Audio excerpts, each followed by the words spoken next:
Good morning, student.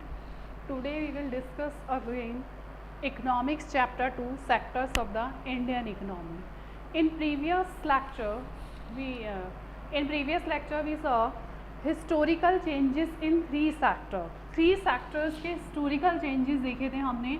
Primary shifting to secondary sector and after that third tertiary sector. Historical changes in sectors. तीनों sectors में changes हुआ था. For example primary more production हुआ. मोर productions के बाद में factories आ गई और लोगों ने मूव करना स्टार्ट कर दिया सेकेंडरी सेक्टर, और सेकेंडरी सेक्टर से मूव किया लोगों ने थर्ड सेक्टर के अंदर. Now we are talking about GDP of a country. If we calculate the GDP of a country 1950 और 51 के अंदर सिमिलर इन थ्री सेक्टर्स. तीनों सेक्टर्स में सिमिलर थी, primary secondary and tertiary sector. तीनों सेक्टर्स में सिमिलर शिफ्ट आउट था. If we are talking about 2012 and 13, अगर हम 12 एंड 13 की बात करते हैं तो प्राइमरी में 49% था, सेकेंडरी में 24 एंड टर्टरी सेक्टर जो था उसमें 70% शिफ्ट आउट हुआ था. अब रीज़न पूछा जाता है. It is the most important question in the board exam.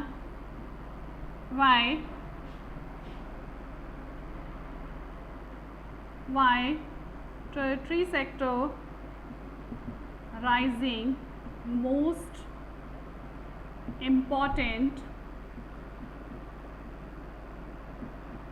in India.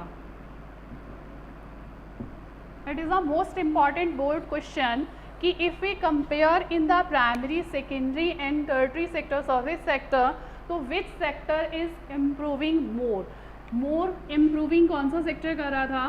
Third sector, service sector. तो उसका रीज़न पूछा गया है why territory sector is rising most important in India. वो मोस्ट इम्पॉर्टेंट क्यों हो जा रहा था, राइजिंग क्यों कर रहा था, उसका रीज़न क्या था? उसका फर्स्ट रीज़न है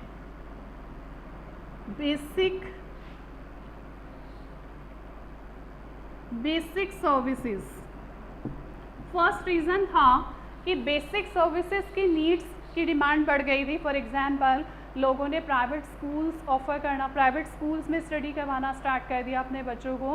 courier services, post office, police station, इनकी डिमांड्स बढ़ने लगी तो it is called the basic services. Basic services की डिमांड हुई तो यहाँ पर थर्ड सेक्टर, सर्विस सेक्टर्स में एम्प्लॉयमेंट जनरेट हो गया. Second reason is primary and secondary sector. जैसे जैसे प्राइमरी और सेकेंडरी सेक्टर राइज कर रहा था तो demand of transportation, banking and other sectors are rising. जैसे जैसे प्राइमरी सेक्टर में प्रोडक्शन हो रहा था, प्राइमरी से रॉ मटेरियल सेकेंडरी सेक्टर्स के अंदर आ रहा था, वैसे वैसे हमें डिमांड बढ़ती जा रही थी. Transportation, banking, storage. Third, income level rise. लोगों का इनकम लेवल राइज हो गया था. लोगों की इनकम जैसे जैसे बढ़ती जा रही थी, लोगों ने डाइन आउट करना स्टार्ट कर दिया, टूरिज़्म, बाहर घूमना स्टार्ट कर दिया. इस टाइप से इनकम लेवल राइज हुआ तो टेरिटरी सेक्टर्स के अंदर मोर सर्विसेज की डिमांड होने लगी. Fourth, new sector, information IT sector. Information technology and communication sectors की डिमांड बढ़ गई और इसमें मोर एम्प्लॉयमेंट क्रिएट किया गया. इस टाइप से हमें 4 रीजंस देने हैं कि why in India territory sector is becoming so important. कि इंडिया के अंदर जो था वो ये इंडिया के अंदर थर्ड सेक्टर सर्विस सेक्टर जो था इट इज़ राइजिंग मोर, बहुत ज़्यादा राइज करा था। उसका रीज़न था बेसिक सर्विसेज, कि बेसिक सर्विसेज की नीड पड़ने लगी। कुरियर है, बैंकिंग है, पुलिस स्टेशन है, अदर पोस्ट ऑफिस है, these are called the basic services. यहाँ पर भी एम्प्लॉयमेंट जनरेट किया जा रहा था। सेकेंड है जैसे जैसे प्राइमरी एंड सेकेंडरी सेक्टर में प्रोडक्शन, प्राइमरी और सेकेंडरी सेक्टर राइज कर रहे थे, वैसे वैसे ट्रांसपोर्टेशन, बैंकिंग, स्टोरेज, इनकी डिमांड भी राइज कर रही थी। थर्ड है जैसे जैसे लोगों का इनकम लेवल राइज हुआ, लोगों की इनकम बढ़ती जा रही थी, तो लोगों ने other facilities like dine out करना, बाहर खाना खाना, टूरिज़्म, इनमें इन सर्विसेज की डिमांड होने लगी। इसके अलावा एक न्यू सेक्टर था IT sector, information technology and communication sectors में भी एम्प्लॉयमेंट की डिमांड होती जाए। दैट्स वाई इंडिया के अंदर service sector is growing more important, बहुत ज़्यादा ग्रोइंग हो रहा था। इसका रीज़न क्या था? What is the reason? Reason था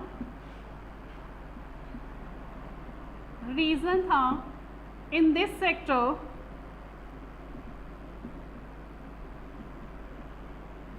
educated, highly skilled and educated people। India के अंदर बहुत ज़्यादा highly skilled and educated people जो थे वो कौन से सेक्टर्स में आ रहे थे? टर्टरी सेक्टर्स के अंदर, सर्विस सेक्टर्स के अंदर। क्लियर? नेक्स्ट, अब क्वेश्चन आता है where are the most people employed. Mostly people जो थे वो कहाँ पर एम्प्लॉयड थे? मोस्टली पीपल एम्प्लॉयड थे primary 48%, secondary 24% and tertiary sector is 27%। तो सबसे ज़्यादा एम्प्लॉयमेंट जनरेटिंग सेक्टर कौन सा था? Obviously primary sector. Primary sector is most employment sector in India. India में अभी भी कौन सा सेक्टर मोस्ट एम्प्लॉयमेंट प्रोवाइड करवा रहा था? Primary sector. तो question is here why didn't similar shift out in the three sector to create employment. Employment create करने के अंदर तीनों सेक्टर्स में सिमिलर शिफ्ट आउट क्यों नहीं हो रहा था? क्योंकि यहाँ पर 48 है, प्रोडक्शन हो रहा है, तो सेकेंडरी में भी जॉब होनी चाहिए, उसके अलावा सर्विस सेक्टर की भी डिमांड होनी चाहिए। But what is the reason behind that कि why there is not similar, why didn't similar shift out in the three sectors to create employment. तीनों सेक्टर जो थे वो सिमिलर एम्प्लॉयमेंट जनरेट क्यों नहीं कर रहे थे? जबकि प्राइमरी में 48% था। It means most of the population in India depend on primary sector. Primary sectors पर ही डिपेंड ऑन क्यों थे? सिमिलर शिफ्ट आउट क्यों नहीं हो रहा था? तो इसका फर्स्ट रीज़न है not enough job created in secondary and tertiary sector। क्योंकि मोस्टली जो जॉब यहाँ पर सेकेंडरी और सर्विस सेक्टर्स के अंदर मोस्टली जॉब क्रिएटेड नहीं की जा रही थी। सेकेंड रीज़न इज दैट कि if service sector, if secondary sector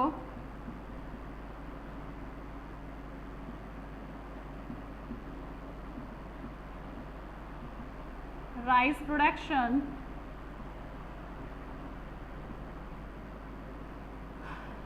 rise production 6 times, but job produce only 3 times.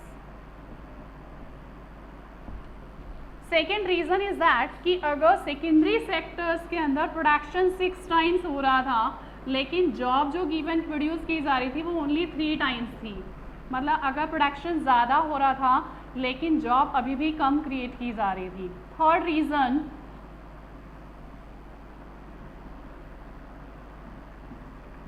Same in territory sector, उसमें भी सेम था। If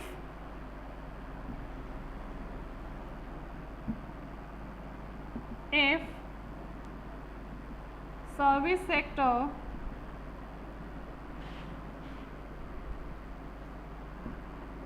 rise up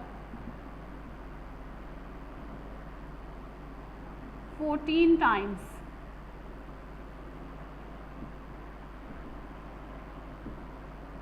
but job created only 9 times.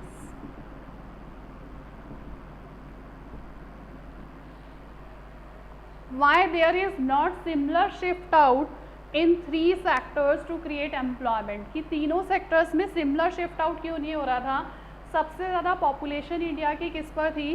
Depend on थी job के लिए primary sectors पर। तो यहाँ पर तीनों में सिमिलर शिफ्ट आउट क्यों नहीं था?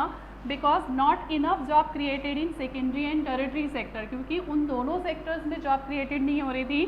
सेकेंड है कि अगर सेकेंडरी सेक्टर जो है वो प्रोडक्शन 9 टाइम्स करता है, 9 टाइम्स राइज करता है, 6 टाइम्स राइज करता है, तो जॉब ओनली 3 टाइम्स प्रोवाइड करवा रहा था। सेम टेरिटरी सेक्टर्स के अंदर था कि अगर service sector 14 times rise up करता है लेकिन जॉब क्रिएटेड ओनली 9 टाइम्स कर रहा था। और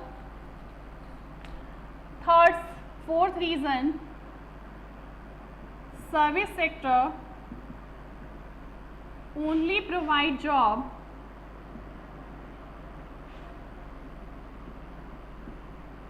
those who are highly educated। Fourth reason है कि सर्विस सेक्टर ओनली उन्हीं लोगों को जॉब प्रोवाइड करवा रहा था जो कि हाईली एजुकेटेड थे। That's why. Now the question is here,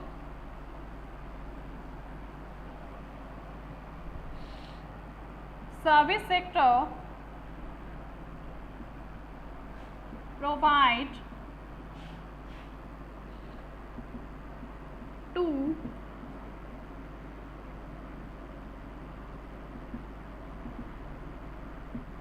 different kinds, service sector provide 2 different kinds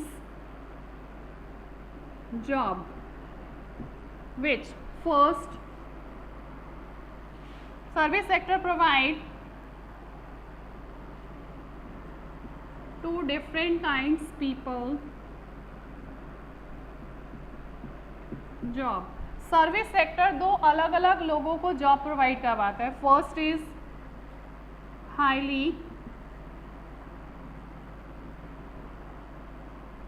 educated and skill people, उन लोगों को जो कि हाईली एजुकेटेड एंड स्किल हैं। Second, those who provide services like small shopkeeper,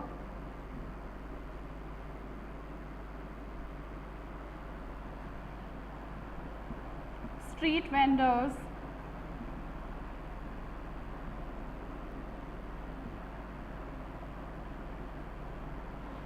rickshaw puller,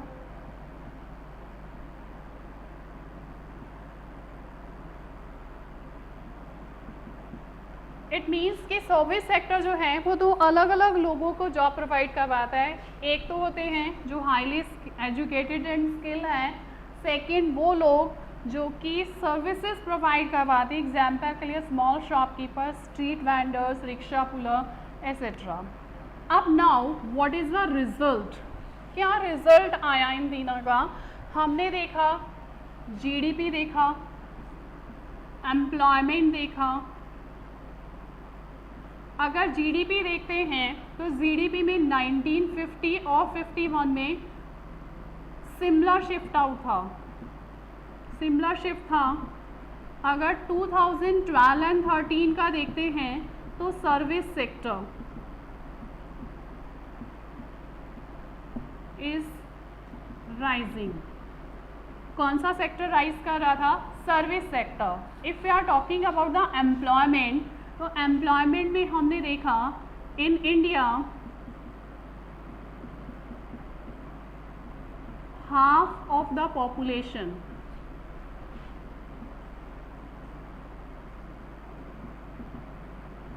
still depend on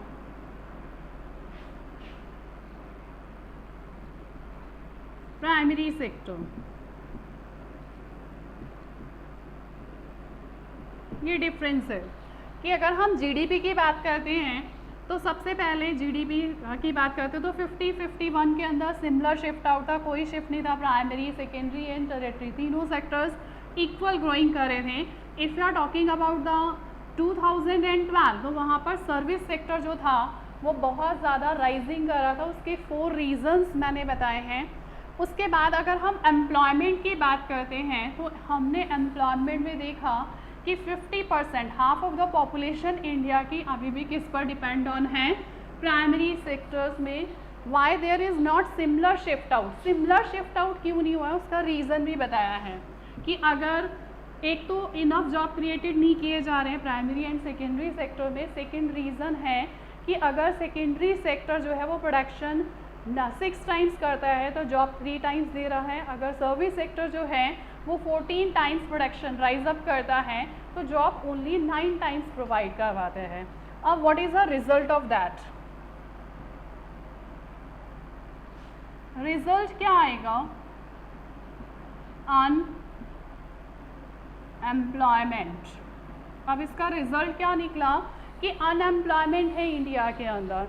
unemployment means when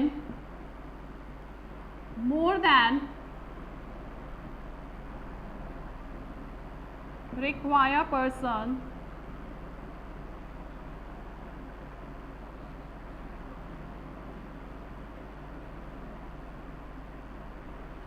working in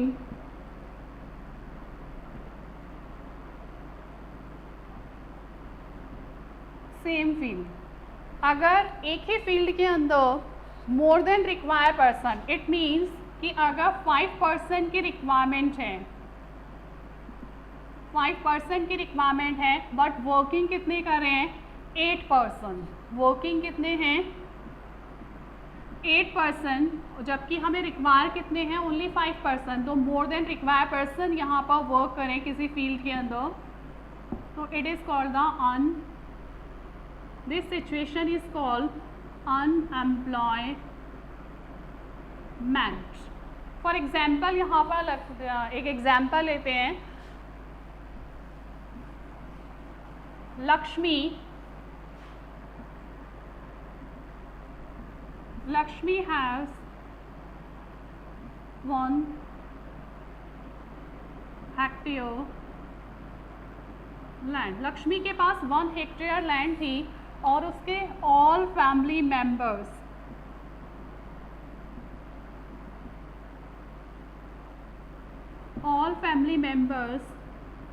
are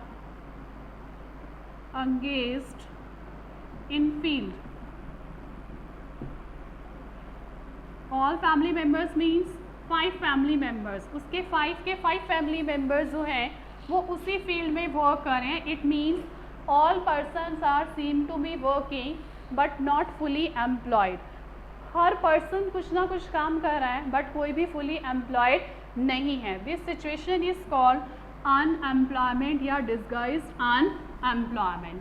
अब हम यहाँ पर क्या कर सकते हैं कि अगर रिक्वायर 5% है और 8% वर्किंग है,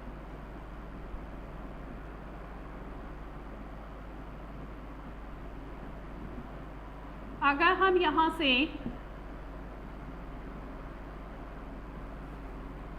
8% वर्किंग है और 5% रिक्वायर है तो हम यहाँ से अगर 3 पर्सन्स को मूव आउट कर देते हैं, move out in other sector, दूसरे सेक्टर्स में मूव आउट कर देते हैं, तो उससे क्या होगा, इनकम राइज हो जाएगी, और इनकम भी राइज हो जाएगी। और यहाँ से इट मीन्स कि अगर हमें मोर देन रिक्वायर पर्सन किसी फील्ड में वर्क करे, तो वहाँ से अगर उन पर्सन्स को शिफ्ट आउट कर दिया जाता है तो इनकम लेवल राइज हो जाती है, इनकम उनकी राइज हो जाएगी, और रिड्यूस द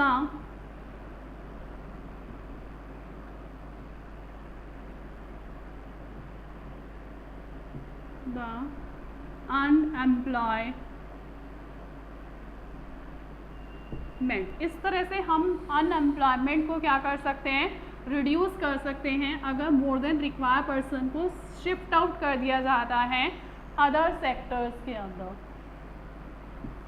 शिफ्ट आउट करने के बाद में productivity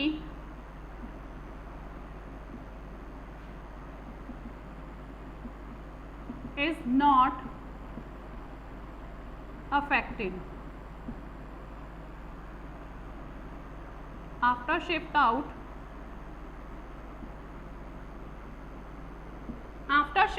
productivity is not affected. Productivity affected नहीं होगी, क्योंकि जितना प्रोडक्शन उस लैंड में होगा उतना ही होगा, चाहे वहाँ पर 5 पर्सन वर्क कर रहे हैं या फिर 8 पर्सन वर्क कर रहे हैं। Thank you.